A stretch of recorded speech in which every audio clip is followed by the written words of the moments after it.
स्वागत है आप सभी का। वेलकम। कैसे उम्मीद करता हूँ बढ़िया, मस्त चकाचक बिंदास। हम हैं अमरनाथ आपके साथ, और यह हिंदी का साप्ताहिक पुनर्वलोकन। जी हाँ, आज शनिवार है और शायद पिछले 1-2 सप्ताह में खंडित हो गया था, लेकिन चूंकि इस हफ्ते पूरा सीक्वेंस में क्लास चली तो 5 दिन क्लास हुई हैं, तो ये लगा कि इस पुनर्वलोकन दे दिया जाए। इसमें जिनकी वो मैराथन की तमन्ना है वो पूरी हो जाएगी, क्योंकि आज आप हमसे 100 प्रश्न डिस्कस करेंगे। कितने सवाल? 100 प्रश्न। और जिनको लगता है कि मैराथन बहुत ज़रूरी है वो जान लें कि ये 100 क्वेश्चन चूंकि मैं पढ़ा चुका हूँ, इसीलिए बमुश्किल 1 घंटे में निपट जाएंगे। अगर ऐसे पढ़ना हो तो मैराथन होती है, और जैसे हम पढ़ाते हैं वैसे पढ़ना हो तो बुद्धि खुलती है। चूँकि ये रिवीजन है, आपने हफ्ते भर हमसे पढ़ा है, 5 दिन हमसे जो टेस्ट लगाए, जो क्वेश्चन सॉल्व किए, हम बस ये चेक करेंगे कि आप उनको कितना अपने दिमाग में ठहरा पाए। तो आप समझ लीजिए कि एक प्रकार का टेस्ट है। तो जिन लोगों ने सभी कक्षाएं की हैं वो इसको टेस्ट के आनंद में लेंगे, और जिन लोगों ने क्लासेस जिनकी कोई मिस हो गई है उनकी क्लास जो मिस है वो भी इधर कवर हो जाएगी। तो इसलिए आइए आरंभ करते हैं बिना कोई और अतिरिक्त बतकही के। पुनर्वलोकन। अच्छा, पुनर्वलोकन सामने लिखा है तो मैं बार बार बता देना चाहता हूँ कि विसर्ग संधि कहती है कि जब पुनः के बाद अवलोकन आए तो ये शब्द पुनर्वलोकन हो जाता है। तो इसलिए जो जगह जगह आप पुनरावलोकन लिखा देख लेते हैं, ये पुनरावलोकन, ऐसा कोई शब्द होता नहीं है, बड़ा आ नहीं होगा। जब विसर्ग के साथ आ मिलेगा तो ये विसर्ग बन जाएगा पुनरावलोकन। अब एक बात और बताने के मन है, संधियां जब आप पढ़ते हैं, हम ही ने पढ़ाई हैं जो चैनल पर पढ़ी हैं, तो आप देखेंगे कि एक नियम है कि छोटा के बाद विसर्ग, विसर्ग के बाद आ आवे तो विसर्ग का ओ हो जाता है। जैसे मनः जा मनोज हो जाता है, जैसे यशः दा यशोदा हो जाता है, ओ बन जाता है। लेकिन यहाँ भी तो छोटा के बाद विसर्ग के बाद कुछ आ रहा है, तो यहाँ ओ क्यों नहीं हो रहा है? तो यहाँ ओ नहीं है, ये उस पर्टिकुलर ओ वाले नियम का अपवाद है। यहाँ पर विसर्ग आधे रा में बदलता है, ये बात याद रखिएगा। जो आप पूछा करते हैं कि सर पुनरवलोकन, पुनरअभिनय, तो इन सबों में अपवाद है ये उस विशिष्ट नियम का, जिसमें विसर्ग आ के बाद, छोटा के बाद आने पर विसर्ग के बाद ओ बनता है, ये उस नियम का अपवाद है, यहाँ रा ही बन जाता है। खाली इसे ही नहीं, स्वगा स्वर्ग, वहां पर भी छोटा के बाद अपवाद है। पुनः अवलोकन, पुनर्वलोकन, पुनः अभिनय, पुनरअभिनय, पुनः आगत, पुनरागत, इन सबों में ये अपवाद के तौर पर काम करता है। आइए, बी रेडी, तैयार। तो देखिए अब 100 में टोटल कितने आपके आए, हमको ये चेक करना है। ये 19 तारीख, 20 तारीख, 21, 22, 23 में जो 20-20 सवाल के सेट हुए, आज ये 100 प्रश्न हम लोग करने जा रहे हैं। पहला सवाल, परीक्षा का पर्यायवाची शब्द क्या होगा? आप उत्तर लगाएं, याद करें। तब तक हम आपको बता दें कि एक शब्द होता है परीक्षा और एक शब्द होता है परीक्षा। ये दो अलग अलग शब्द हैं। परीक्षा जो होता है ये होता है आपका एग्जाम, आपको समझने के लिए बताए दे रहे हैं। और परीक्षा क्या है? ये कीचड़ का पर्यायवाची है। कीचड़ कह लीजिए, कीचड़ का एक पर्यायवाची करदम होता है, और करदम के अलावा क्या आपको इसको कह सकते हैं? पंख कह सकते हैं। तो ये दो अलग अलग शब्द हैं, इनको अलग अलग शब्दों के तौर पर याद रखना है। तो दिए गए ऑप्शन में बी आपका आंसर हो जाएगा। दूसरे सवाल पर बढ़ते हैं, बस बतकही करेंगे, आनंद लेंगे, आगे बढ़ेंगे। ये क्या हो रहा है भाई साहब? ये गजब खेल हो जा, हाँ हो गया। तो ये हो गया। दूसरा सवाल पर आ जाते हैं। निम्नलिखित में से कौन सा लोयन का तत्सम है? लोयन का तत्सम है। अच्छा, तो अगर लोयन के तत्सम की बात करें तो लोयन शब्द क्या है? सोचिए, विचारिए, उत्तर दीजिए, याद करिए। तो ये याद आ गया होगा आपको कि लोयन क्या है? लोचन है, लुंचन नोचना है, लंघन लांघना है, लवण नमक के लिए शब्द प्रयोग किया जा सकता है। आगे बढ़ते हैं। लोना, बेसिकली लवण शब्द लोना के लिए, लोनाई के लिए प्रयोग किया जाता है। विशेषण में तुलना के आधार पर कितनी अवस्थाएं होती हैं? तो कुछ लोग पिछली बार दिमाग लगा रहे थे कि गुरुजी तुलना के आधार पर हाँ अलग कर लें और बेसिक अलग कर लें। भैया, तुलना का आधार माने जब हम कंपैरेटिव बेस बनाते हैं तो वो कितने प्रकार के विशेषण होते हैं। तुलना किससे करोगे? मूल से ही तो करोगे। तो 3 होते हैं, मूलावस्था, उत्तरावस्था और उत्तमावस्था। इनके तीनों के नाम भी आपको याद रखने हैं। मूलावस्था पॉजिटिव डिग्री होती है, उत्तरावस्था मूलावस्था पॉजिटिव डिग्री होती है, उत्तरावस्था कंपैरेटिव डिग्री होती है, और उत्तमावस्था सुपरलेटिव डिग्री होती है। उत्तमावस्था सुपरलेटिव डिग्री होती है। तो बस इतना सा मामला याद रखना है। अच्छा, इससे एक बड़ा फायदा होता है पुनर्वलोकन से। तमाम सारे लोग अलग अलग क्लासेस में कमेंट करते हैं, उन्हें कोई सवाल में कन्फ्यूजन हो जाता है। पुनर्वलोकन में वो सारी बातें बराबर हो जाती हैं। आपका कोई कन्फ्यूजन हो, शनिचर को आके पूरा कर लीजिए, अगर उसका पुनर्वलोकन हो गया तो। तत्सम तद्भव की दृष्टि से कौन सा शब्द युग्म अशुद्ध है? भल्लूक भालू सही लिखा है, भल्लूक भालू बोलते हैं। सरसप सरसों सही लिखा है। त्वरित तुरंत सही लिखा है। गलत क्या लिखा है? भक्त भात लिखा है। याद आ गया। और साथ में ये भी याद आ गया होगा कि भक्त शब्द से दो शब्द तद्भव के रूप में बनाए जा सकते हैं, भगत और भक्त भात। यही भक्त ही भात होता है। जब भक्त का अर्थ भात लेते हैं माने चावल पकाया हुआ चावल, और अगर भक्त को भगवान के भक्त वाले भक्त के संदर्भ में प्रयोग किया जाए तो भगत हो जाएगा। आप जानते हैं किसी शब्द का किस संदर्भ में प्रयोग किया जाए वो उसका अर्थ निकालता है। तो आप यूं कह सकते हैं कि भगत से भक्त शब्द बिगड़ करके भगत और भात दो तद्भवों के रूप में जा सकता है। अगर पूछे भगत का तद्भव बताओ तो भी भक्त लिख देना, और भक्त का तद्भव बताओ तो भी भात का तद्भव बताओ तो भी भक्त लिख देना। तो सवाल संख्या 5 था, मिष्ट किसका तत्सम है? निहायत सरल सवाल है आपके लिए। अब ये उधार वो अंधेरे उजाले में सब में तुमको याद रहेगा।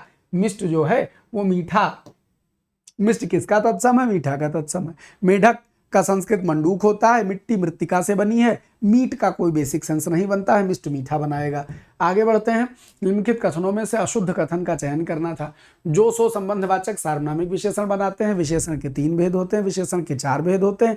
जो विशेषण विशेष्य के पहले आए उसे विशेष्य विशेषण कहते हैं। तो यह याद है आपको। तो यदि आप कुछ दिनों से हमारी कक्षा में बैठ रहे हैं तो अब आपको याद हो गया होगा कि जो सो संबंधवाचक सार्वनामिक विशेषण बनाते हैं, क्योंकि जो सो संबंधवाचक होते हैं, विशेषण के 3 भेद होते हैं, और जो विशेषण विशेष्य के पहले आया उसको विशेष विशेषण कहते हैं। ये बात सही लिखी है। पूछा गया इनमें से अशुद्ध कथन कौन सा है? तो विशेषण के 4 भेद होते हैं, ये अशुद्ध कथन है। इस पर जो पुराने लोग हैं धीरे धीरे वे संतुष्ट हो जाते हैं। जो नए बालक जुड़ते हैं वो किसी और संस्था में पढ़ते हैं या कहीं और किसी दूसरे अध्यापक को देखते हैं, किसी किताब को पढ़ लेते हैं, तो वो बेचारे कंफ्यूज हो जाते हैं और वो कहते हैं मास्टर साहब आप तो 4 बताते हैं फलानी कोचिंग के फलाने, वो आप तो 3 बताते हैं फलानी कोचिंग के फलाने मास्टर ने हमको 4 बताए थे।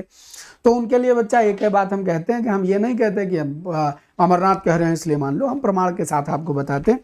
ये पुस्तक है भारतीय ज्ञानपीठ द्वारा पब्लिश पुस्तक है, हिंदी व्याकरण। इस हिंदी व्याकरण के राइटर हैं कामता प्रसाद गुरु। कामता प्रसाद गुरु की जो पुस्तक मेरे हाथ में, आप जो भी किताब खोलेंगे उसमें विशेषण खंड खोलेंगे। विशेषण खंड में पेज नंबर 88 पर ये लिखा हुआ है, देखिए 147वां पॉइंट लिखा हुआ है कि विशेषण के मुख्य 3 भेद हैं, सार्वनामिक विशेषण, गुणवाचक विशेषण और संख्यावाचक विशेषण। दिखाई पड़ा? थोड़ा ब्लर ब्लर दिखाई पड़ रहा होगा, लेकिन आप देखेंगे ध्यान से तो थोड़ी देर में क्लियर हो जाएगा। विशेषण के मुख्य 3 भेद होते हैं। थोड़ा दूर से कर ले, अरे फोकस कर ले यार, आप दिख गया होगा। विशेषण के 3 भेद किए जाते हैं, जो हरा है, सार्वनामिक, गुणवाचक और संख्यावाचक। दिखाई पड़ रहा है? तो जब कामता प्रसाद गुरु जी की किताब में सब प्रमाण लिखा हुआ है, उसके बाद कहाँ चले आइए, उसके बाद एक देखिए ये वासुदेव नंदन की किताब है। जब विशेषण नाम का पन्ना खोलेंगे तो यहाँ लिखा है विशेषण के भेद में गुण, संख्या और परिमाण के आधार पर विशेषण के भेदों का वर्गीकरण। विशेषण के नीचे 3 लिखे हैं, सार्वनामिक, गुणवाचक और संख्यावाचक।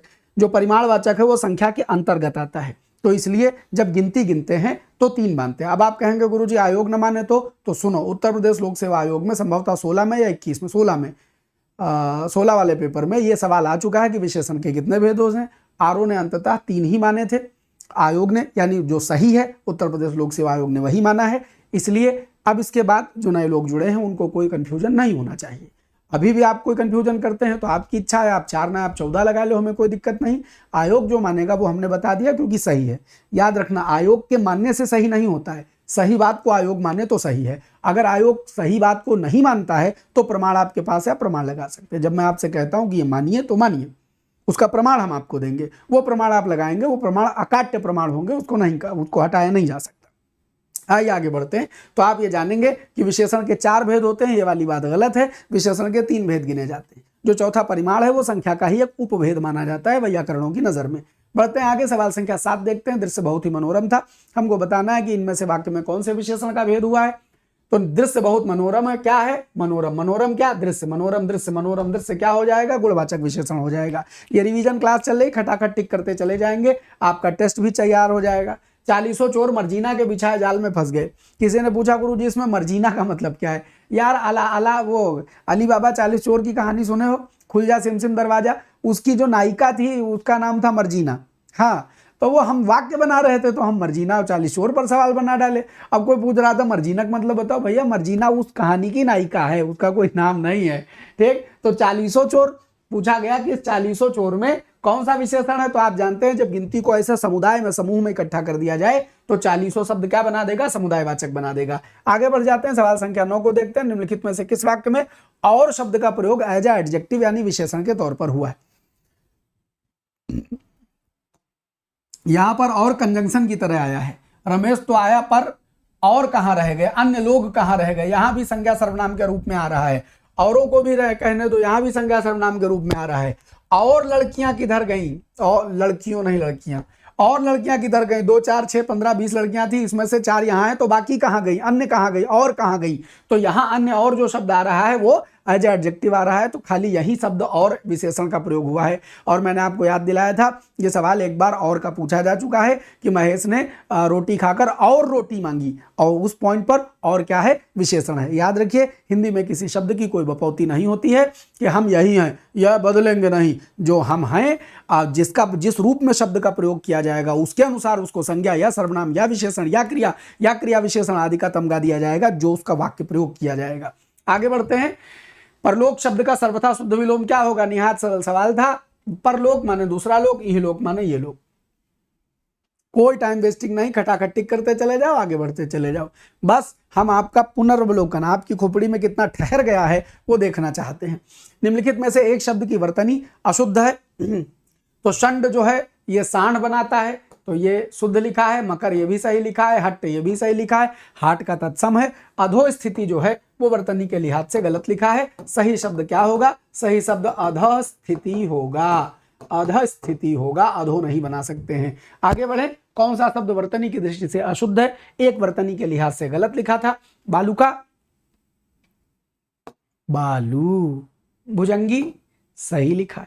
किसी ने कहा गुरुजी भुजंगी में कंफ्यूजन है, कमेंट आपके जब कमेंट आप भेजते हैं तो हमको समय निकाल के दिन में एक बार कमेंट पढ़ लेते हैं। कोई डाउट होता है भेज देते हैं, कई बार जरूरी होता है तो उसको शामिल कर लेते हैं, गैर जरूरी बात होती है तो मैं भी भूल भी जाते हैं। अच्छा, कई बार बहुत सारे कमेंट आ जाते हैं, बहुत पुराने कमेंट हो जाते हैं तो नहीं भी देख पाते, यह भी बात है। लेकिन यह भी प्रयास किया जाता है कि यूट्यूब आदि पर भी जो आप कमेंट करते हैं उन तक हमारी नजर पहुंचे। भुजंगी ही सही होता है, भुजंग का स्त्रीलिंग भुजंगी होता है, भुजंगिनी नहीं होता है। वज्रांग एकदम सही लिखा है, वज्रांग तत्सम शब्द है, बजरंग का तत्सम शब्द है। षड्यंत्र जो लिखा है वो गलत लिखा है। काहे गलत लिखा है, जब इसको सट में यंत्र जोड़ेंगे तो शब्द क्या बन जाएगा, या आधा टा आधे डा में बदलेगा और शब्द तैयार हो जाएगा षड्यंत्र। शब्द क्या तैयार हो जाएगा, षड्यंत्र। सवाल संख्या 13, दशन का पर्यायवाची क्या होगा। अगर ये दंशन लिखा होता तो दंशन लिखा होता तो ये डसना हो जाता, लेकिन ये दंशन नहीं दसन लिखा है तो उत्तर हो जाएगा बी। और दसन या रदन के माने क्या हो जाता है, दांत हो जाता है। अगला सवाल, सवाल संख्या 14। जो लोग जाते वो क्या कहते हैं, ये देखना चाहते हैं कि गुरुजी 1 घंटे में 20 सवाल करवाते हैं, आज 1 घंटे में 100 हो जाएंगे। वो देखिएगा कि इन्हीं 20 सवालों को जब डिस्कस करने में हमने वहां समय 40-45 मिनट आपका लिया है, उसमें और इसमें फर्क क्या है। आपको खाली अगर ये चाहिए, देंगे अमरनाथ नहीं तुमको मैराथन 1 घंटे में 100 सवाल, जिंदगी में नहीं, वो तो रिपीटेड है तो कराए दे रहे हैं, फिर भी तुमको समझाने का प्रयास कर रहे हैं। अगर आपको ये चाहिए तो आप तय कर लीजिए, वो 45 मिनट वाले में वो 20 सवाल होते हैं, वो 45 मिनट के 20 सवाल नहीं है, वो 20 सवाल न जाने कितने सवाल आपको बना के देते। यहाँ तक टिक टिक चलता है और यही दुनिया चाहती है, लेकिन हम वो नहीं देंगे जो दुनिया चाहती है, हम वही देंगे जो तुम्हारे लिए सही है। देखो, निम्नलिखित में से तत्सम तद्भव परसु फरसा बिल्लो बेल सही लिखा है, सलावण सलोना सही लिखा है। गृद्ध गीध जो लिखा है यह गलत लिखा है, क्योंकि सही शब्द जो संस्कृत में है वो गृध्र है। क्या है, गृध्र। गृद्ध कहाँ लिखा है गुरुजी, भाव उसमें नालंदा पब्लिकेशन पीएन पांडे जी की रिटर्न किताब में लिखा हुआ है। दरियाए गोमती में डाल दीजिए, आपके इधर जो दरिया यानी नदी बहता हो उसमें जाकर डालाइए, वो नदी की तबिया प्रवाहित कर दीजिए। राइटर ने, उस किताब के राइटर जिनका नाम पीएन पांडे, उन्होंने स्वयं स्वीकार किया है। वो अलग बात है कि उन्होंने हम पर कमेंट करके हमको उल्टा सीधा बोला है, लेकिन सबसे पहले स्वीकृति दी है कि इस किताब में गलतियां हैं और इन किताब से उसके बाद फिर उनका ईगो हर्ट होने लगा तो उन्होंने हमको धमकाना शुरू कर दिया। लेकिन फाइनली उन्होंने माना है कि ये किताब गलत लिखी, ये एक्सेप्ट, वो किताब गलत लिखी है। तो जब राइटर खुद कहे किताब गलत लिखी है तो वो किताब न पढ़िए, बाकी दुनिया की किताब पढ़िए। तो समझिए गृध्र ये शब्द होता है, अब इसको आप गिद्ध बना लीजिए, आप गीध बना लीजिए, आप कुछ भी बना लीजिए, एक्सेप्ट। बात समझ गए। लेकिन ये गृध्र नाम की चीज नहीं होती, तत्सम में गृध्र होता है। यह भी संभवतः 2021 के पीसीएस में सीसेट में पूछा जा चुका है। एग्जामिनर अब खोज के वो सवाल पूछता है जो तुमने गलत रट लिए हैं, जो तुमने गलत रट लिए हैं, अब एग्जामिनर उन्हीं पूछता है। तुमको लगता है हम किताब से पढ़ के गए, लेकिन तुम गलत किताब पढ़ के जाओगे तब क्या करोगे? एग्जामिनर तो सही मानेगा, इसलिए सही किताब पढ़िए, सही सोर्स पढ़िए। खाली किताब में लिखा होना अंतिम सत्य नहीं रह गया है, क्योंकि आजकल सबसे अगर दूषित कोई क्षेत्र हुआ है तो विद्या का क्षेत्र, शिक्षा का क्षेत्र सबसे दूषित हुआ है। सबसे ज्यादा बाजारीकरण अगर किसी क्षेत्र का हुआ है तो इसी का हुआ है। 4 दिन हुए नहीं पढ़ते पढ़ाते, किताब आ गई छपके। अरे जब मुझे किताबों के ऑफर आए तो मेरे होश खड़े हो गए। वो आजकल बाजार में R&D टीम बैठी हुई, पब्लिकेशर बैठे हुए हैं, और वो कहते हैं कि बस आप अपना नाम हमको दे दीजिए, किताब के ऊपर आपका नाम लिखेंगे, किताब आपके नाम की हो गई। न राइटर को मालूम है अंदर क्या लिखा है, न बस चल रहा है। इस तरह बाजार में किताबें छप रही। आपसे हाथ जोड़ करके कहता हूं, किताब में लिखा है इसलिए सच है मत मानिए। मूल स्रोत खोजिए, ओरिजिनल स्रोत खोजिए, वो चीज कहां से उद्गम हुई है, कुछ बुद्धि का प्रयोग करिए और तब चीजों को सही मानिए। कोई बता दे आपको 53 वर्णमाला में वर्ण हो गए, 53 वर्णमाला में वर्ण हो गए, नहीं भाई साहब, जहां लिखा हुआ था वहां ये नहीं लिखा था कि अब वर्णमाला में 53 वर्ण गिने जाएंगे। जिस डॉक्यूमेंट को लेकर के ये पूरा बाजार हल्ला मचाए पड़ा है, उसमें बस ये लिखा हुआ है कि वो ये जो मराठी वर्ण है इसको विशिष्ट वर्ण के तौर पर शामिल किया गया है। ऐसे तो हमारे यहां अ भी है, ऐसे तो का के नीचे नुक्ता लगाइए ये भी है। ऐसे बहुत सारे वर्ण हैं जो विशिष्ट वर्ण के तौर पर हिंदी में शामिल हैं, तो क्या इनको गिनेंगे? हिंदी वर्णमाला में 52 थे, 52 रहेंगे। ये जो 53 का कौवा कान ले गया, दुनिया ने चला दिया, अरे अच्छे अच्छे कोचिंग वाले 53 53 53। मैं आपसे दावे से कहता हूं, कोई व्यक्ति मुझे देवनागरी समिति का जो वो लेटर जारी हुआ उसमें ये लिखा दिखा दे कि अब वर्णमाला में 53 शब्द हो गए। अगर ये कोई दिखा दे तो आप ये क्या ही कहें। हाँ, प्रमाण मांग रहा हूं, और फिर उसके बाद तो हम हजार बाजार खड़े नहीं। ये नहीं लिखा है, बस ये लिखा है कि इसको शामिल किया गया, शामिल किया गया, तो ये विशिष्ट वर्ण है। इसका हिंदी में जब प्रयोग नहीं करोगे तो हिंदी वर्णमाला में कहां से आ जाएगा? हिंदी लिखने में आप देवनागरी में इसका उपयोग किया जाएगा। तो ये 53 नहीं हुए हैं, नहीं हुए हैं, नहीं हुए हैं, ये विशिष्ट वर्ण के तौर पर शामिल हुआ है। ऐसे ये भी है, ऐसे जा के नीचे नुक्ता लगा लीजिए ये भी है, ऐसे फा के नीचे नुक्ता लगा लीजिए ये भी है। तो क्या किया जाए भाई? कौआ कान ले गया ले गया ले गया, एक आदमी बोला, 4 बोले, 6 बोले, 10 बोले, पता चला कुछ हो नहीं करा। एक बाबा बाजार में आया, IIT बाबा, बहुत भौकाली बाबा, बहुत भौकाली बाबा। अब वो एक तो भौकाली क्या कहते हैं दाई ले आए हैं। अब वो बाबा दाई दोनों जने बैठे ध्यान करते रहते हैं, रील बनाते रहते हैं। उस समय IIT बाबा तो ऐसा ज्वार चढ़ा था लोगों के ऊपर, लग रहा था कि एकदम साक्षात कल्कि अवतार हो गया है, इससे बेहतर कुछ होबे नहीं करेगा। मैं आपसे कहता हूं, जो दिखाया जाए, जो चल रहा है वही सत्य नहीं है। अपनी विवेक की, अपने भीतर की आंखें खुली रखिए, तब बात बनेगी। ठीक है, देखिए, या भेड़ नरम ऊन देती है, या वो गांजा वांजा चढ़ाए रहता है, परमानेंट बंदा एकदम मस्त। और आजकल वो दाई उसके बगल में बैठती, बाबा बैठता है, वो दोनों को ही करते रहते हैं। परम ज्ञान प्राप्त हो गया, वो कहते हैं हमारी पार्वती, हम फलाने हैं, ये धमाके। और क्या हाथ मूर्खता है, लोग देख रहे थे उस समय। तो नाम ले लो तो अरे ऐसे कैसे sir, I am inspiring from IIT Baba sir, he so nice person, he has done IIT। तेरी IIT की। देखो, यह भेड़ नरम ऊन देती है। नरम क्या है? नरम क्वालिटी बताता है, काहे की? ऊन की क्वालिटी बताता है। तो वाक्य नरम शब्द विशेषता ऊन की बता रहा है। आइए आगे बढ़ते हैं। सवाल संख्या 16, लोभी व्यक्ति किसी का सगा नहीं होता है में प्रयुक्त विशेषण क्या है? लोभी आदमी, कौनो बच्चा भी बता देगा। लोभी गुण बता रहा है, क्वालिटी बता रहा है। लोभी गुण बता रहा है, क्वालिटी बता रहा है। निम्नलिखित में से जो शब्द विशेषण नहीं है उसका उल्लेख करिए। याद करिए, याद करिए, याद करिए। संकीर्ण मानसिकता, विस्तीर्ण विचार मानसिकता, ग्राह्य ग्रहण करने योग्य। पश्चिम जो है वो दिशा का नाम है, पश्चिमी लिखा होता तो हम इसको विशेषण मान लेते। सवाल संख्या 18, इन वाक्यों में एक शुद्ध वाक्य है, उसका चयन कीजिए। दिल्ली से अनेक पत्र पत्रिकाओं का प्रकाशन होता है। बुराई सुनते सुनते मेरा कान पक गया। कभी चांदनी की नाम सुना है? मैं मेरा कार्य समाप्त कर लेंगे। तो आप समझिए, दिल्ली से अनेक पत्र पत्रिकाओं का प्रकाशन होता है, इसमें कोई गलती नहीं है। बुराई सुनते सुनते ये गलत, ये गलत, ये गलत। पूरी डिस्क्रिप्टिव, पूरी डिटेल बताई गई थी पिछले क्लास में, जो 19 मई को क्लास हुई थी। 19 मई का डिस्कशन चल रहा है। इन वाक्यों में से एक अशुद्ध वाक्य है, उसका चयन करना था।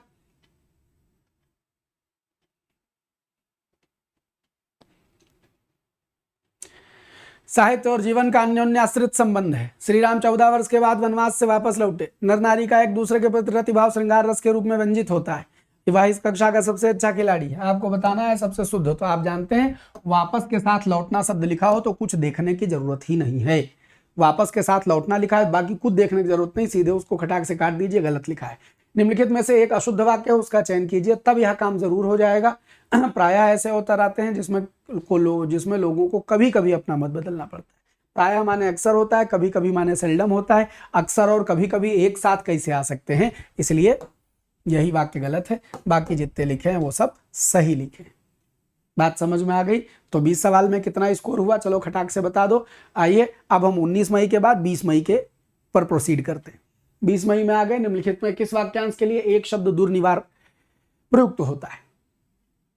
तो जिसे दूर करना कठिन है, यही है गुरुजी। जिसका निवारण करना कठिन है, जिसे दूर करना कठिन है, उसको दुर्निवार कहेंगे। किसी का मन करे किसी शब्द की डिटेल व्याख्या जानने के लिए तो उस पर्टिकुलर डेट की क्लास में चले जाइएगा, ये रिविजनल मोड चल रहा है। अपने पति के स्नेह से वंचित स्त्री को क्या कहेंगे? तो अगर उसका त्याग कर देंगे तो परित्यक्ता कहेंगे। जिसका धव यानी पति न रह जाए उसको विधवा कहेंगे। विरत माने अलग। दुर्भगा, जिसका भाग्य बिगड़ जाए यानी उसका पति प्रेम न करे तो उसके भाग्य तो फूटे, तो उसको दुर्भगा कहेंगे। आइए आगे बढ़ते हैं। हाँ, सफेद रंग के कमल के लिए एक शब्द क्या होगा? तो मंगलम भगवान विष्णु, मंगलम गरुड़ध्वजा, मंगलम पुंडरीकाक्षो, मंगलायत तनो हरि। सफेद रंग के कमल के लिए पुंडरीक शब्द आता है। इंदिवर इंडिगो नीला कमल है, कोकनद लाल कमल है, राजीव कमल है। निम्नलिखित में से तद्भव शब्द नहीं था। बहुत जने मां गोला खाए गए रहे, बहुत जने गोला खाए गए रहे।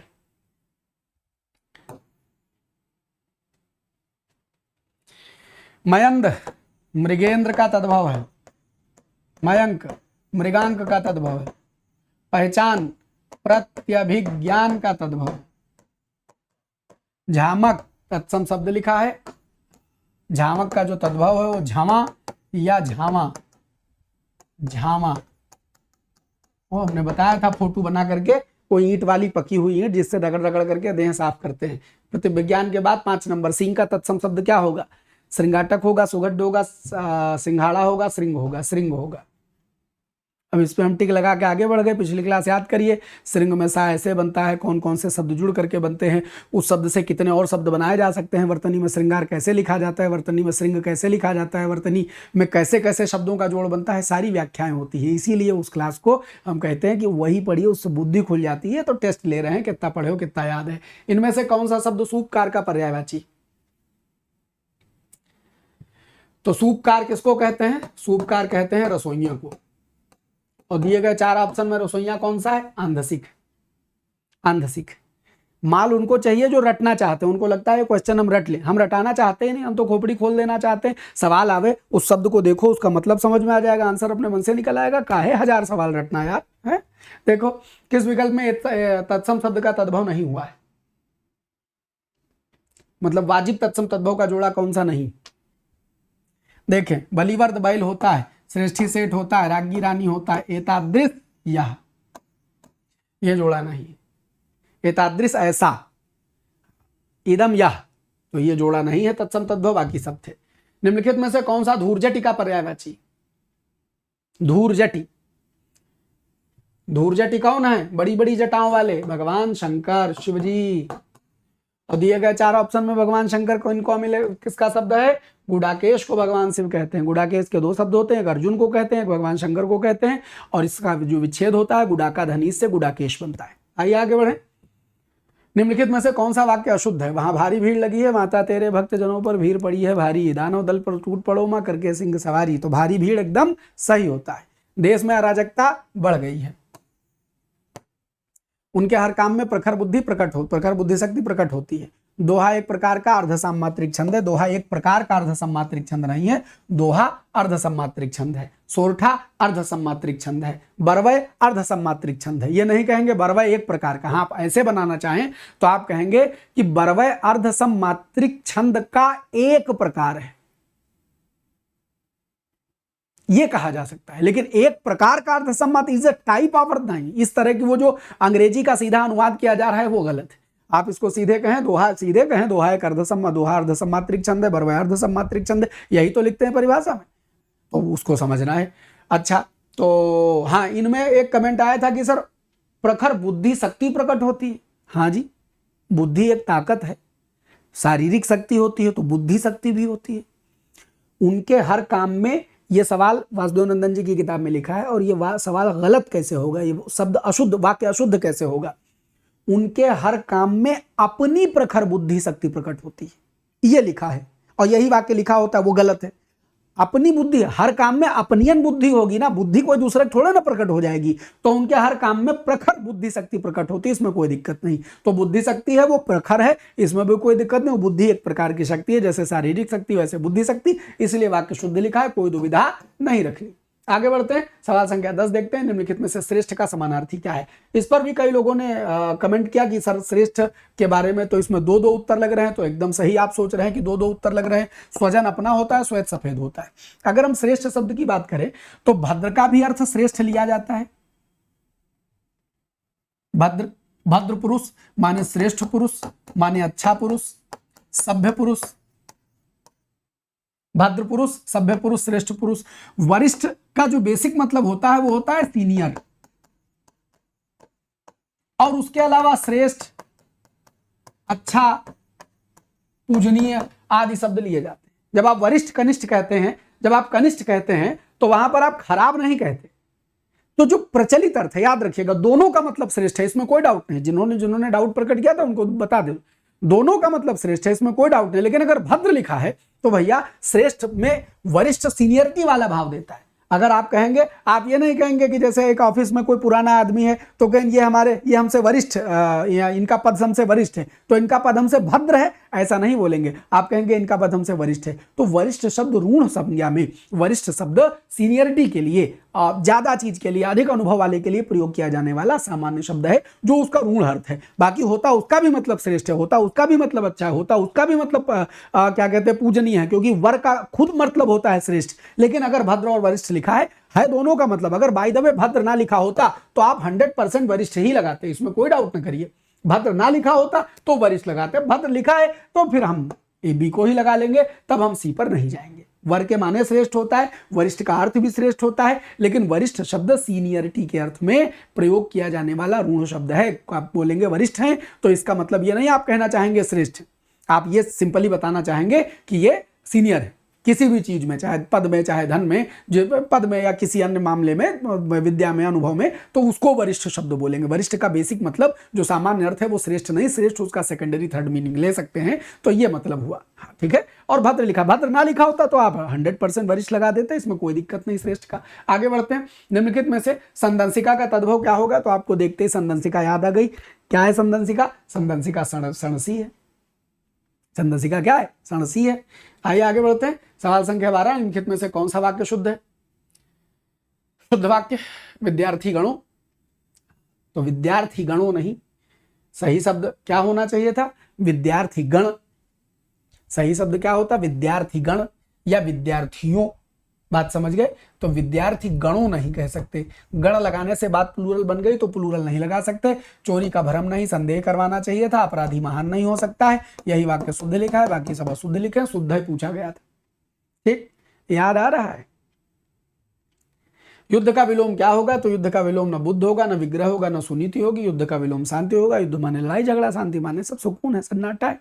आए कि बढ़े।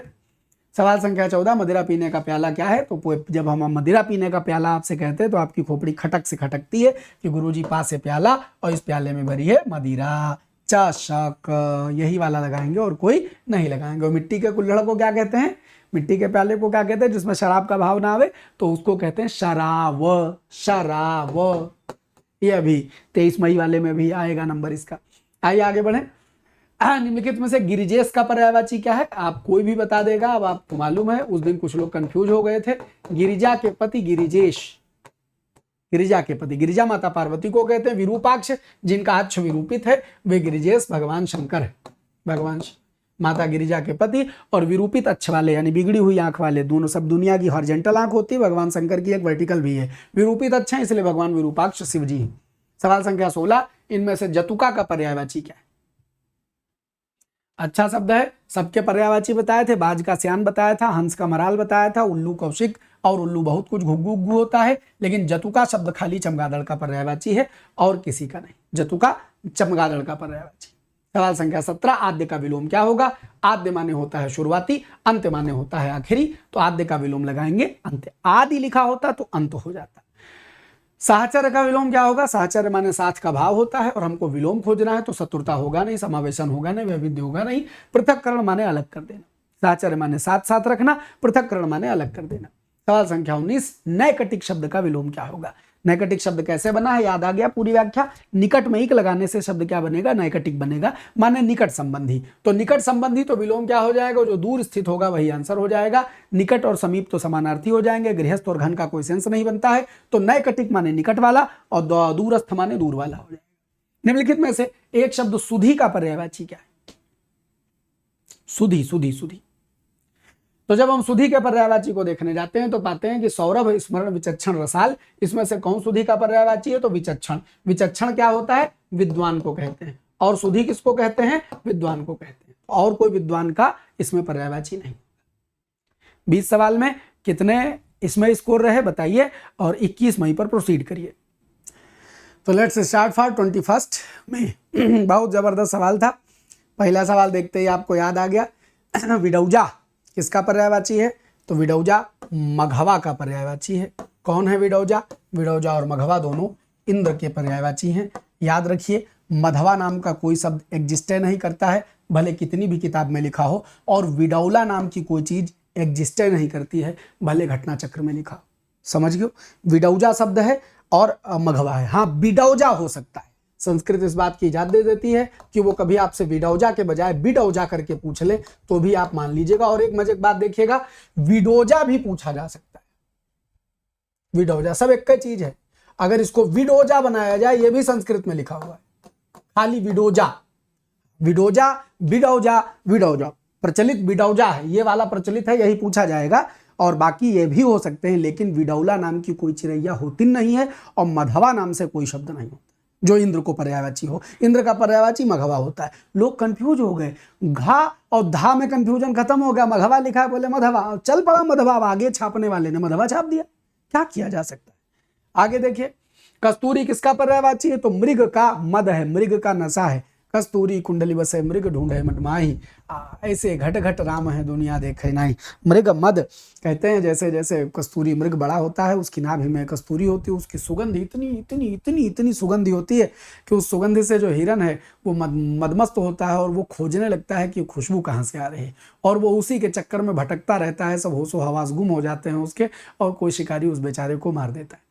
तो बड़ा सुंदर सुंदर गीत है कि वो कबीर बाबा इसी से बता के गए कि कस्तूरी कुंडली बसे मृग ढूंढे वन माही, ऐसे घट घट राम हैं दुनिया देखे। भगवान ऐसे घट घट समाये हैं, दुनिया देखते हैं। भीतर हैं, आंख बंद करके भीतर उतरो तो कभी लेकिन कौन उतरना चाहता है? सब बाहर बाहर से चालें। कोई आयातित आदमी आ जाए खट्ट से, वही उसी से सब उन्हीं ज्ञान लेना है। मनसिज कामदेव है, पंखुड़ी पंखुड़ी है, गुंचा गुच्छा फूलों का एक समूह, गुंचा कह सकते हैं।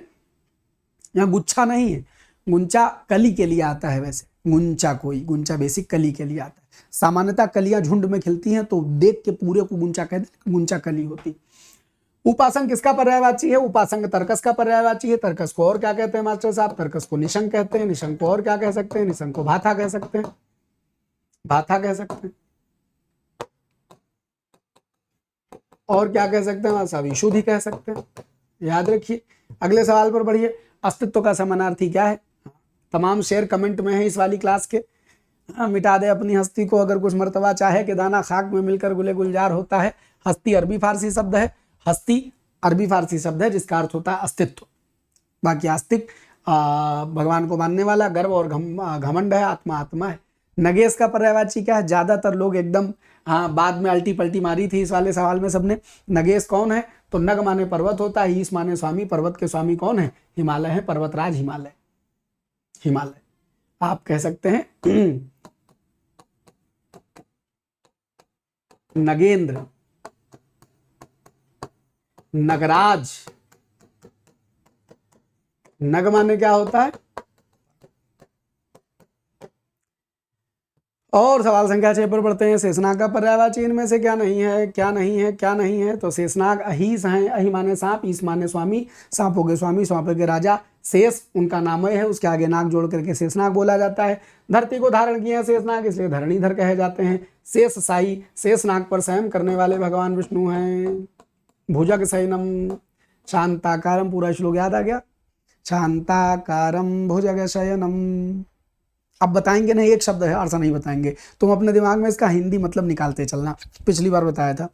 शांताकारम भुजग शयनम पद्म नाभम सुरेशम विश्वाधारम गगन सदृशम मेघवर्णम, मेघ के समान वर्ण, मेघवर्णम शुभांगम लक्ष्मीकांतम कमलनयनम योगिभिर्ध्यानगम्यम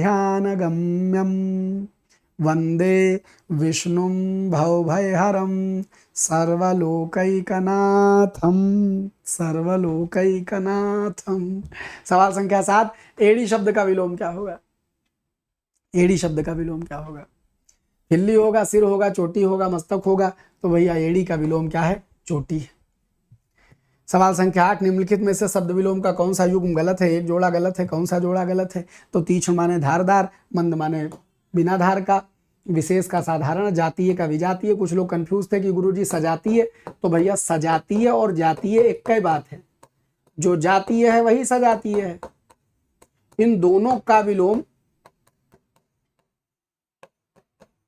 आप विजातीय लिख सकते हैं बिना कोई टेंशन। और हिम माने कोहरा, पाला और तुहिन, ये समानार्थी शब्द हैं, यही नहीं होगा, बाकी ठीक है। एक भाई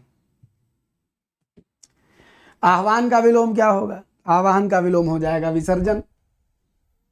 आवाहनम न जानामि नैव जानामि पूजनम विसर्जनम न जानामि क्षमस्व परमेश्वर। आह्वान कहिए और चाहे आवाहन कहिए, वर्तनी के हिसाब से दोनों सही हैं, वर्तनी की दृष्टि से दोनों सही हैं, इसमें कोई दुविधा नहीं रखिएगा।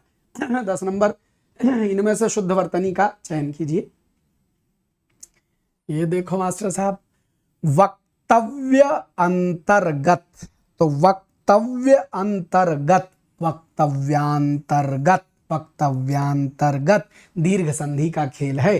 कहाँ सही जगह जो तोड़ ले गया उसका खेल। 11 नंबर सवाल, निम्नलिखित में से कौन सा शब्द विलोम गलत है? कौन सा गलत है? रक्षण रक्षा करना, संघार मार देना, नख सिख पूर्णिमा अवस्या सही है, पौरस्त और प्राच्य समानार्थी हैं, दोनों का मतलब पूर्वी होगा, दोनों का मतलब पूरब का होगा। सवाल संख्या 12, तोंद का तत्सम रूप क्या होगा? तो ये जो तोंद लिखा है ये फर्जी लिखा है, तंदुल चावल होते हैं, तुंद होता है, तुंद। और तोंद वाला जिसकी बड़ी तोंद हो उसको तुंदिल बोलेंगे। क्या बोलेंगे? तुंदिल बोलेंगे। सवाल संख्या 13, तद्भव शब्द का चयन करना है। तद्भव शब्द का चयन करना है, तो तद्भव माने जो संस्कृत से बिगड़ा हुआ हो, तो दाह शब्द बिगड़ करके डाह बन जाता है। यजमान संस्कृत है, स्थल संस्कृत है, घोटक संस्कृत है। मोंगरा का तत्सम रूप क्या होगा? बस आपको ABCD अपने दिमाग में आ जाए, मतलब आप सही सोच ले गए कि नहीं, याद आ गया कि नहीं आ गया, ये चेक करते हैं। मोगरा का तत्सम रूप क्या है? तो मोगरा का जो तत्सम रूप है वो खाली इसमें से दिए गए फॉर्म में कहे मुदगर। इसको तोड़ करके अलग अलग लिखें तो जानते हो क्या लिखेंगे? ये लिखा जाएगा मुदगर। कुछ लोग मुगदर कह लेते हैं इसको, नहीं मुगदर नहीं, मुदगर ही, मुदगर ही है। तो सवाल संख्या 15 पर चलें। निम्नलिखित में से अशुद्ध वाक्य कौन सा है? याद आ गया? वह एक टांग से लंगड़ा है। भाई साहब वह लंगड़ा है इतना ही पर्याप्त है, उसका मतलब उसकी एक टांग नहीं, वह एक टांग से लंगड़ा है।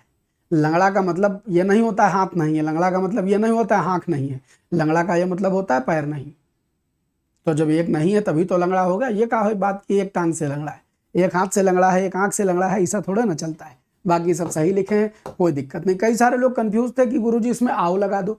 बच्चा कभी बंबई जाओ, कभी बंबई जाओ, हम कहाँ रह रहे हैं? पुणे में रह रहे हैं मान लो, और तुम कहाँ रह रहे हो? लखनऊ में रह रहे हो। अब हम तुमसे कह रहे हैं भैया कभी बंबई जाओ तो इधर से हो कर जाना, इसमें क्या दिक्कत है भाई? इसमें अगर आप किसी में भी आओ या आना बना दोगे तो गलत हो जाएगा। कभी बंबई आओ यानी तुम बंबई में रहते हो, तो इधर से होकर, तब किधर से होकर आना भाई? नहीं, ये गड़बड़ है। तो कभी बंबई जाओ तो इधर से होकर जाना, इसमें कोई दिक्कत नहीं, इसमें आओ आना लगाने की कोई जरूरत नहीं। आप या एक को आओ एक को आना लगाओ तो गलत हो जाएगा, बहुत सिंपल बात। बाकी सब सही था, कोई दिक्कत नहीं। ये पुस्तकें छात्रों को बांट दो, ये पुस्तकें छात्रों में बांट दो, तो ये पुस्तकें छात्र को बांट दो, ये पुस्तकें बांट दो छात्रों को, क्या किया जाए। तो भैया ये गलत है, ये गलत है, ये गलत है, ये पुस्तक से गड़बड़ा गया और आगे ज्यादा छात्र मिल जा रहे हैं, तो यही भी सही था और कोनो सही नहीं था। सवाल संख्या 17, निम्नलिखित में से शुद्ध वाक्य कौन सा है? शुद्ध वाक्य कौन सा है? तो अभिषेक मिठाई लेकर भागता हुआ, सब जगह भागता भागता भागता लिखा है, भागते डर से हैं, और दौड़ लगाता हुआ बाकी सिंपल दौड़ना लगवाना है। अभिषेक मिठाई लेकर दौड़ता हुआ घर आया। सवाल संख्या 18, सब कुछ खाने वाले के लिए शब्द क्या होगा? फिर से लोग घटना चक्र का हवाला दे रहे हैं, मैं आपको बता रहा हूं। घटना चक्र ने 3 ऑप्शन लिख करके नीचे लिखा है, इनमें से कोई नहीं। उसके बाद वो व्याख्या दे रहे हैं और वो बेचारे कंफ्यूज हैं। तो मैं आपको बताता हूं, जो शब्द लिखा है उसको तोड़िए, शब्द का मतलब समझिए, कहीं लिखे होने से सत्य नहीं होता है। यह लिखा है सर्वहारी, सही शब्द होता है सर्व आहारी। अब अगर सर्वाहारी लिखा होता तो हम ये शब्द मान लेते, लेकिन ये सर्वहारी लिखा है, तो इसलिए इस शब्द की तो वैलिडिटी खत्म। निरामिष मांसाहारिक बोलते हैं, आमिष निरामिष शाकाहारिक बोलते हैं, आमिष और सामिष मांसाहारिक बोलते हैं। अब अगर ऑप्शन लिखा है सब कुछ खाने वाला और यहां ये हटा के इनमें से कोई नहीं लिखा हो, जो कि एज इट इज घटना चक्र में छपा है, तो भी मैं आपसे कहता हूं आंसर सी है, सर्वभक्षी। सर्वभक्षी माने सब कुछ भक्षण करने वाला, सब कुछ खाने वाला। भक्ष माने खाना नहीं होता है क्या? है तो लिखा है। अब वो जब जो टीम बनाई होगी, जो 4-6 लड़के बुलाए होंगे घटना चक्र वालों ने, जो उन्होंने सॉल्व किया होगा, उनको लगा कि हटाओ सर्वाहारी नहीं लिखा है, छोड़ो, लग दो इनमें से नहीं। घटना चक्र में अगर ये लिखा है कि ये सवाल आयोग ने माना था, तो अब कतई मत मानिए, कोई ऑथेंटिसिटी नहीं है। हाँ, कई सवाल हम आपको दिखा देंगे जिसमें वो आयोग का प्रमाण देंगे और आयोग ने अपनी रिवाइज आंसर की में कुछ और मान लिया है। तो इसलिए घटना चक्र में लिखा हो आयोग ने माना था, तो अंतिम सत्य मत मानिएगा। अच्छा, सब कुछ खाने वाला दिए गए 4 ऑप्शन में इनमें से कोई नहीं लिखा हो तो भी सर्वभक्षी भाई, सब कुछ भक्षण करने वाला आपको मानना पड़ेगा। या तो सर्वाहारी लिखा होता। अभ्रभेदी, अभ्र माने आकाश होता है और अभ्रभेदी माने आकाश को भेदने वाला शब्द। अभ्र माने आकाश, अभ्रभेदी माने आकाश को भेदने वाला शब्द। आगे बढ़ते हैं, सवाल संख्या 20। विदिश के लिए उचित वाक्यांश क्या होगा? कई सारे लोग कमेंट कर रहे थे कि सर विदिश होगा कि विदिशा। बच्चा, विदिश और विदिशा दोनों शब्द होते हैं। विदिश भी उसी चीज को कहा जाता है, विदिशा भी उसी चीज को कहा जाता है, दोनों एक ही बात है। विदिशा लिखा हो तो भी यही जवाब लगाना, विदिश लिखा हो तो भी यही जवाब लगाना। विदिशा एक स्थान का नाम है जो एमपी में है, जहां से वेशनगर का स्तंभ मिला है। बाकी हमारे लिए ये 2 दिशाओं के, अगर आप उसके संस्कृत मीनिंग में जाते हैं तो कोई भी नाम किसी का भी हो सकता है, तो वो नाम उस स्थान का है, लेकिन विदिश का मतलब 2 दिशाओं के मध्य का जो बिंदु होता है उसको बोलते हैं विदिश, विदिशा। बात समझ गए? तो कोई डाउट नहीं रखना था। तो 60 सवाल निपट गए और 40-45 मिनट हुए हैं अब तक, तो आप समझिए। हाँ, ये है गति। हाँ, हम इससे भी तेज गति। जो पहली बार पुनरावलोकन करवाया था तो हमको लगता है 40 मिनट में 100 सवाल निपट गए थे। आज तो तनिक भी लेते। आइए 22 मई के सवाल पर आ जाते हैं। धार तेज करने वाले पत्थर के लिए एक शब्द बताइए। तो धार तेज करने वाले पत्थर के लिए एक शब्द दिए गए 4 ऑप्शन में से खाली शाण होगा और कुछ नहीं होगा। यही शाण शब्द शान बन जाता है। निम्नलिखित में से कौन सा विशेषण है? तो विशेषण की चुनाव करें तो मुख संज्ञा है, काली मां संज्ञा है, साफल्य संज्ञा है, नैश जो है वो विशेषण है। निशा से बना हुआ शब्द है, निशा में अप्रत्यय लगा के नैश बन जाता है। सवाल संख्या 3 देखें, इनमें से कौन सा युग्म तद्भव तत्सम की दृष्टि से गलत है? बजरंग, बजरंग, बजरंग, वज्रांग। बकरा और वक का जोड़ा गलत है। बरकर होता है बकरा के लिए, पर्यायवाची उसका आज होता है, और वैसे वक शब्द बगुले के लिए आता है, बरकर के लिए बकरा आता है। यही जोड़ा गलत है। बेरबदरी मातृमाई सही लिखा है। सवाल संख्या 4, निम्नलिखित में से कौन सा तद्भव शब्द है?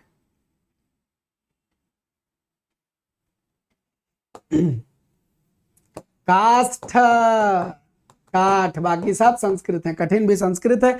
अब इसमें भी कंफ्यूजन है, उस घटना जगह में कोई सवाल छपा है। कठिन भी संस्कृत है, कठोर भी संस्कृत है, विभीषिका भी संस्कृत है, कोई दुविधा मत रखिएगा। आगे बढ़िए।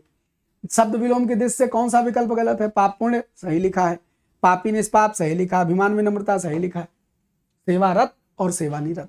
भैया सेवा निवृत्त माने रिटायर, सेवारत माने सेवा में लगा हुआ, सेवा निरत माने सेवा में लगा हुआ।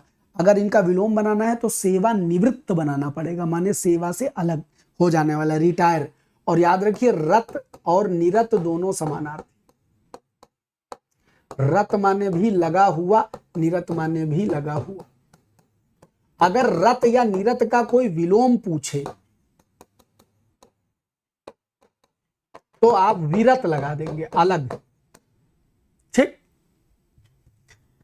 वर्तनी की दृष्टि से शुद्ध शब्द का चयन कीजिए। अधिशासी अंत्यक्षरी अपरान अतिशोक्ति, तो मास्टर साहब अधिशासी अकेले सही है, शासन से शासी याद रखिएगा। अंत्याक्षरी होता है, अपराह्न होता है, अतिशयोक्ति में श पूरा होता है। सवाल संख्या 7, निम्नलिखित में से कौन सा वर्तनी की दृष्टि से अशुद्ध है? भुजग और भुजंग दोनों सही हैं, दोनों सांप हैं। जैसे तुरग और तुरंग दोनों घोड़े को कहते हैं, ऐसे भुजग और भुजंग दोनों सांप को कहते हैं। उद्योगीकरण भी सही लिखा है, जो गलत लिखा है वो नूपुर लिखा है, सही शब्द होना चाहिए था नूपुर, नूपुर। सवाल संख्या 8, निम्नलिखित में से कौन सा वर्तनी की दृष्टि से अशुद्ध है? बहुत जने गड़बड़ाए रहे, तो बहुत सारे लोग इसमें कंफ्यूज हो गए थे। तो याद रखिए यही एक गलत शब्द लिखा है, लिप्यांतरण। सही शब्द लिप्यंतरण होगा, बड़ा की मात्रा नहीं होगी। मिट्टी का प्याला क्या होगा? अभी ताजा ताजा खोपड़ी में गया है आपके। मिट्टी का प्याला शराब होता है। कलश, दीपक, चक्री ये नहीं होते हैं। मिट्टी का प्याला संस्कृत में होता है शराब। वैधेय का पर्यायवाची क्या है? तो वैधेय का पर्यायवाची याद आ गया, बहुत जने गड़बड़ाए रहे। वैधेय का पर्यायवाची होता है वैधा। क्या हो? वैधा। वैधा माने मूर्ख, वैधा मूर्ख है। और यथाजात, जैसे जन्मा था वैसे दिखाई पड़ रहा है, तो यथाजात बोलते हैं वैधा को, मूर्ख को यथाजात। निम्नलिखित में से कौन सा वाक्य शुद्ध है? वह जब आएगा तो मैं चलूंगा, ये गलत है। धीरे धीरे से गलत है। जो ही वह स्टेशन पर पहुंचा त्यों ही ट्रेन चली गई, एकदम सही। अत्यंत ही सुस्त है, अत्यंत और ही दोनों निपात का काम कर रहे, जोड़ देने का काम कर रहे, इसीलिए गलत है। 12, निम्नलिखित विपरीतार्थक शब्द की दृष्टि से एक युग्म यानी एक जोड़ा अशुद्ध है। विपरीतार्थक की दृष्टि से एक जोड़ा अशुद्ध है। निरूजता रुग्णता सही है, लचीला कठोर सही है, और शीतल और उष्ण सही है। श्रांत और विश्रांत दोनों समानार्थी हैं। श्रांत थका हुआ, आराम करता हुआ, ऐसा अर्थ लिया जाता है इसका। आइए आगे बढ़ते हैं, समानार्थी शब्द है। सवाल संख्या 13, शपथ पूर्वक दिया गया लिखित बयान, इसके लिए एक शब्द बताइए। तो शपथ पूर्वक यदि कोई लिखित बयान दिया जाएगा तो उसको हलफ नामा कहेंगे। इसी को हिंदी में शपथ पत्र कहते हैं, अंग्रेजी में इसी को एफिडेविड कहा जाता है। मृगांक का पर्यायवाची इनमें से क्या होगा? तो मृगांक आप जानते हैं, मृगांक मयंक है। ये मयंक हिंदी में आके मयंक कहा जाता है। ये मयंक वस्तुतः चंद्रमा है, और जो कि द्विज का पर्यायवाची है। बाकी कल धौत सोना होता है, उसको छोड़ देंगे। निम्नलिखित में से कोप का विलोम क्या होगा? चुनना है। तो कोप माने होता है गुस्सा, विलोम क्या हो जाएगा? कृपा। कोप किया है तो कृपा कर दीजिए, कोप माने गुस्सा किया है तो कृपा कर दीजिए। निम्नलिखित में से तद्भव शब्द का चयन कीजिए। तो अगर तद्भव पर जाते हैं तो बधिर तत्सम है, बिंदु तत्सम है, दीवि तत्सम है। दीवि नीलकंठ नाम के पक्षी का एक नाम है, यानी कि नीलकंठ का पर्यायवाची है। दीठ जो शब्द है यही तद्भव है, जो कि दृष्टि से बिगड़ा हुआ रूप है। दृष्टि, दीठी। और ये दीठी का दोहा हमको याद आता है जब वो बिहारी कहते हैं कि कर मुंदरी की आरसी। व्याख्या सुनिएगा। कर माने हाथ, मुंदरी माने अंगूठी, आरसी माने प्रतिबिंब। मतलब आरसी माने जो मुंदरी में नग लगा है वो नग दर्पण का काम कर रहा है, आरसी दर्पण को कहते हैं। तो कर मुंदरी की आरसी, नायिका बैठी और पीठ पीछे नायक खड़ा हुआ है, हाथ में अंगूठी पहने, उस अंगूठी में आरसी यानी दर्पण है। तो कर मुंदरी की आरसी प्रतिबिंबित प्यो पाए, अपने प्रियतम को उसमें प्रतिबिंबित पाती है नायिका, देखती है कि वो इसमें दिखाई पड़ रहा है। तो पीठ दिए निधड़क लखे, तो नायिका पीठ दिए हुए, नायक को नहीं मालूम कि वो देखा जा रहा है। तो पीठ दिए निधड़क लखे, एक टक दीठी लगाए, एक टक दीठी लगाए। एक टक दृष्टि लगाकर नायिका अपने नायक को निहार रही। एकटक दृष्टि लगाकर नायिका अपने नायक को निहार रही। हाँ जी, ऐसा होता है। कुछ लोग सोचेंगे गुरु ऐसा होता, नायिका भी देखती है। अरे नायिका बहुत देखती है। हाँ, मतलब ऐसा नहीं कि खाली नायक ऐसे लंपट टाइप पाए जाते हैं कि खाली नायक नायक जो होते हैं थोड़े ढीठ किस्म के होते हैं। तो कभी लोग जबरदस्ती करते हो, कहते हैं नायक ने सीधे देखा। हाँ, तो नायिका छुपा कर देखती। नायिका सीधे भटर भटर आदमी की तरह नहीं देखती, नायिका छुपा कर देखती, कनखियों से देखती है, समय बचा कर देखती है, जब कोई ना देखता हो तो देखती है। ऐसे, हाँ, ऐसी दृष्टि में नायिका भी दृष्टि रखती है नायक पर। नायिका भी बड़ी सुंदरता से अपने नायक को निहार लेना चाहती है, लेकिन वो दृष्ट नहीं होती, तो वो सीधे सीधे नहीं देखती, तो वो मौके से कनखियों से छुपा कर देखती है। तो पीठ दिए निधक लखाए, एक टक दीठी लगाए, ऐसे ही श्रृंगार मन में आया था। तो हमने इस दोहे का तनिक बिहारी जी से क्षमा प्रार्थी होकर के एक दोहा में कन्वर्जन किया था। एकदम नवीनता का दोहा लिए हुए, वर्तमान पर एकदम सटीक बैठेगा।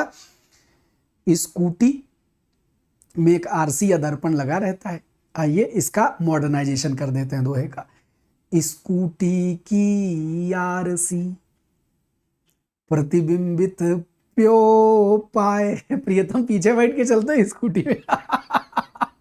स्कूटी की आरसी प्रतिबिंबित प्यो पाए, पीठ दिए निधड़क लखें, एक टक दीठी लगाए।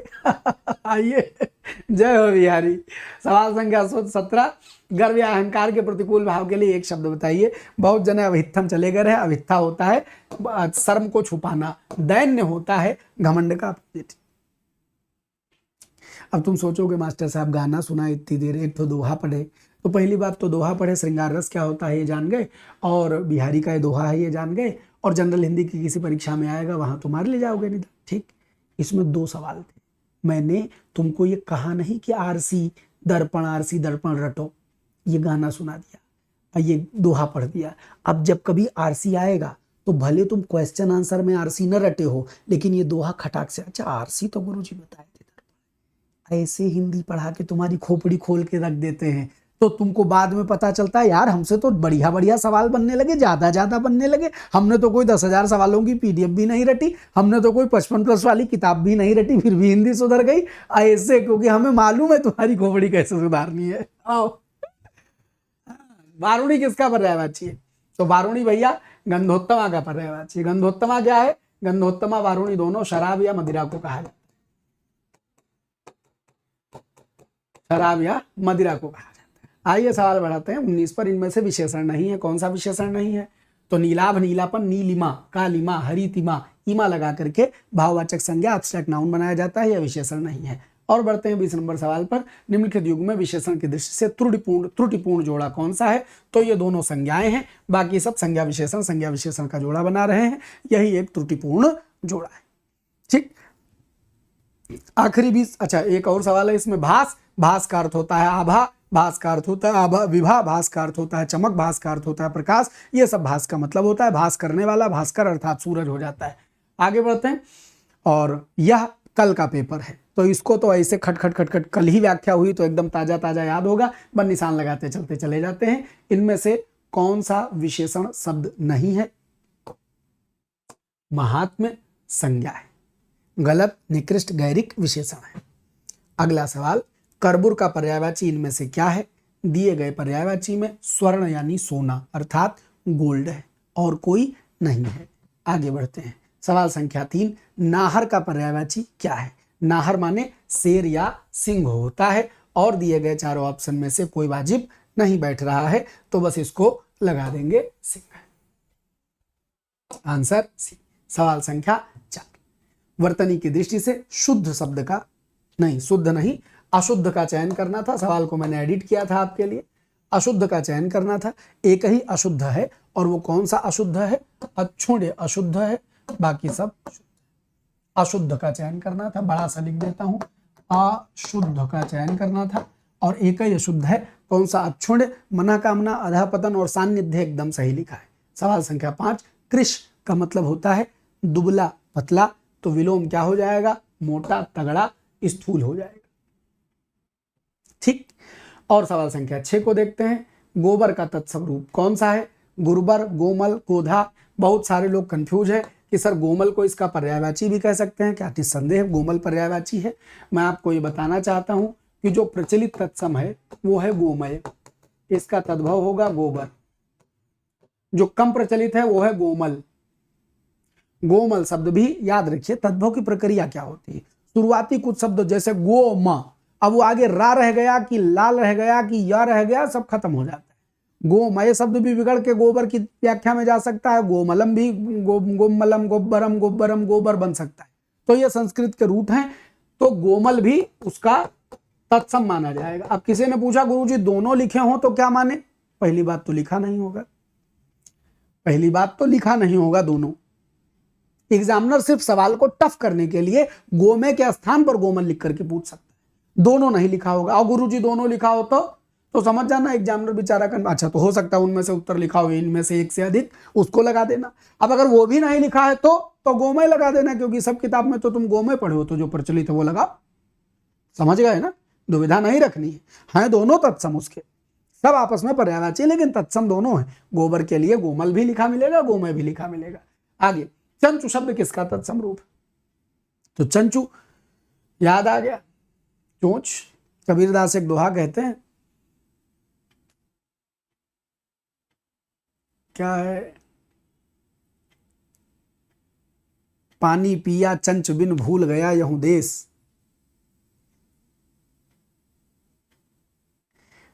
क्या पिंड रहा परदेश, भूल रहा हूं। बड़ा प्यारा दोहा है कि हंस उड़ करके चला गया, मैंने आत्मा चली गई और ये पिंड यहीं रह गया, और फिर पानी पिया चंच बिन, बिना चोंच के पानी पिया, भूल गया यहूं देश। ऐसा दोहा था। व्याख्या लंबी जाएगी, वो पहली लाइन याद आ जाती है तो व्याख्या करते हैं, अभी खैर छोड़िए। चंचु चोंच है। आगे बढ़ते हैं 8 नंबर, तद्भव शब्द का चयन कीजिए। तो तद्भव के चयन में जब जाते हैं तो सिर्फ एक तद्भव दिखाई पड़ता है और वो है मयन, जो कि मदन का तद्भव है। शयन, नयन और आश्रम ये तत्सम शब्द है। तत्सम रूप इनमें से कौन सा है अगर खोजें तो बहुत जबर खेल रहा। कल बहुत जने 90% लोग बैठे हुए गड़बड़ाए रहे। नयक, बाकी सब तद्भव हैं। वचन का बयन है, नयन का नयन है, शयन का शयन है। न एक से नयक बना है, इसका समानार्थी अनेक है। अधूत का पर्यायवाची क्या है? अवधूत सन्यासी होता है। अधूत माने निडर, जो किसी से डरे नहीं। अधूत माने निडर, जो किसी से डरे नहीं। सवाल संख्या 11 था। वह तेजी से जा रहा है, हमें रोज ऑफिस को जाना पड़ता है, यदि वह आएगा तो मैं चलूंगा, यही शुद्ध है। बाकी सब अशुद्ध लिखे हैं। उन्होंने मुझे देखकर मुस्कुराया, इससे फर्जी वाक्य दूसरा कोई हो नहीं सकता है। सवाल संख्या 12 देखेंगे, निम्नलिखित में से कौन सा वाक्य शुद्ध है? जब बारिश गिरती है गलत है। मैं बाजार से सब्जी और फल को लाया, उन्होंने हमें बहुत कष्ट दिया, ये वाला शुद्ध है। बाकी सबसे मैं रोज पार्क में दौड़ने जाती है, ये जो बम्बैया काम वाली बाइयां होती हैं वो बोलती हैं, वही डायलॉग तुमने सुना है। मे भी मराठी लैंग्वेज हो, लेकिन आपने जो सुना है, आप महाराष्ट्र नहीं गए हैं तो आपने सीरियल्स में देखा है, और उसमें कि कोई मराठी एसेंट में बोल रहा है कि मैं जाती है, मैं खाती है, मैं आती है। निम्नलिखित में से कौन सा वाक्य शुद्ध है? वह अत्यंत ही चतुर है। यह किताब मुझे बहुत अच्छा लगता है। या छात्र समय पर विद्यालय पहुंचते हैं, इसमें कोई दिक्कत नहीं थी, यही वाला सही था। और यह अत्यंत ही चतुर है कहने की आवश्यकता नहीं, अत्यंत कहिए या ही कहिए, एक ही बात है, वो जोड़ लगाने के लिए था। किस शब्द की वर्तनी अशुद्ध थी? आपको याद आ गया है कि टा बिना हल चिन्ह के नहीं लिखा जाएगा। ये अगर हल चिन्ह नहीं लगाएंगे तो गलत हो जाएगा। बाकी सब सही लिखे थे। और ये कैसे लिखा जाएगा? सम्राट लिखा जाएगा। सवाल संख्या 15, जिस स्त्री को उसके पति ने छोड़ दिया है तो छोड़ी हुई पत्नी को परित्यक्ता कहते हैं, यानी त्यागी हुई स्त्री। परित्याग की हुई स्त्री को परित्यक्ता कहते हैं। खंडिता, जिसका पति दूर छोड़कर दूसरी पत्नी के पास चला गया, दूसरी स्त्री के पास चला गया हो। प्रोसित पति का विधवा, आदि आदि आदि शब्द अलग अलग हैं। किसी को जो जीतने की चाहत होती है वो दिए गए 4 ऑप्शन में एकमात्र जिगीसा होती है, बाकी कोई नहीं होती। सूर्योदय के समय को विहान कहते हैं, यानी प्रातः काल का जो समय होता है वह विहान होता है। सवाल संख्या 18, मानस शब्द से निर्मित विशेषण क्या है? मनस, मानस आदि की पूरी व्याख्या हमने कल आपको बताई थी। आप देखेंगे तो मानसिक के अलावा दिए गए 4 ऑप्शन में कोई और उचित विशेषण बनने को राजी नहीं है। सवाल संख्या 18 के बाद 19 पर आते हैं। इनमें से पूछा गया कि किस वाक्य में सार्वनामिक विशेषण का प्रयोग नहीं हुआ है, यानी कि प्रोनोमिकल एडजेक्टिव, यानी कोई सर्वनाम क्या विशेषण बन रहा है। इस पूरे वाक्य में कोई सर्वनाम विशेषण नहीं बन रहा। आप शब्द यहाँ सर्वनाम के तौर पर आया है, विशेषण के तौर पर नहीं। बाकी वह घर में, वह शब्द सार्वनामिक विशेषण है, कोई नौकर में कोई शब्द सार्वनामिक विशेषण है, यह आदमी में यह शब्द सार्वनामिक विशेषण है। सवाल संख्या 20, अविभक्त का पर्यायवाची क्या होगा, यानी जो बटा हुआ न हो। अविभक्त, तो अविभक्त का पर्यायवाची पूछा गया, अभिन्न माने जो अलग ना हो, अविभक्त जो अलग नहीं है, और क्या कहते हैं, अभिन्न जो अलग नहीं है। तो सवाल संख्या 100 पूरे हुए, यानी कि we have started from first, और 20-20 के 5 सेट सवाल करते हुए हमने इसको सॉल्व कर लिया। और इस पूरे सॉल्यूशन में पूरे 1 घंटे खर्च हुआ, यानी 1 घंटे में 100 सवाल, 60 मिनट में 100 सवाल, गजब। आइए जाते जाते बता देता हूं, हिंदी भास्कर भाई अमरनाथ गूगल प्ले स्टोर पर हमारा एप्लीकेशन है, जहां पर आरओ का प्रीलिम्स बैच है। रविवार यानी 25 मई को आपको इसमें एक टेस्ट मिलेगा, 18 मई को एक टेस्ट हुआ था, वीकली इसमें टेस्ट होता है। एक पीडीएफ दी जाती है 60 क्वेश्चन की, उसको सॉल्व कर लीजिए अपने मन से, और उसके बाद आपको एक आंसर पीडीएफ अपलोड कर दी जाएगी, उससे आप आंसर मिला लीजिए, आपको टेस्ट का अंदाजा हो जाएगा। उत्तर कहीं लिख के नहीं भेजना है, वो पीडीएफ डाउनलोड करके अपने पास भी रख सकते हैं। साफल्य बैच है, आरओ का मेंस बैच है, ये वर्दी बैच है, यूपीएसआई वालों के लिए है, रिकॉर्डेड बैच है। ये जब एग्जाम डेट आएगी तब मेंस पर चर्चा होगी, मतलब लाइव चर्चा होगी। पीसीएस प्रीलिम्स कंप्लीट हो चुका है, पीसीएस मेंस चल रहा है। अभियंता बैच यूपीपीएससी एई का बैच है, बाकी तमाम सारे बैचेज हैं। अपनी अपनी सुविधा से जो भी बैच आप लेना चाहें ले सकते हैं। तो आज के एपिसोड को करेंगे यहीं खत्म, मुलाकात करेंगे अगले एपिसोड में हम, तब तक के लिए जय हिंद। आप अपनी बात कमेंट में लिख दिया कीजिए, हम देख लेते हैं और कोशिश करते हैं कि आपके कमेंट को अपने सवालों में शामिल कर ले, बिना कहे शामिल कर ले। तो आप अपनी कोई दुविधा हो तो कमेंट में लिख दिया कीजिए। आज आपने देखा होगा पिछले 1 सप्ताह में जो जेन्युइन कमेंट थे, जो वाजिब कमेंट थे, उनको मैंने क्लास में शामिल किया। बहुत बहुत धन्यवाद, बाय बाय।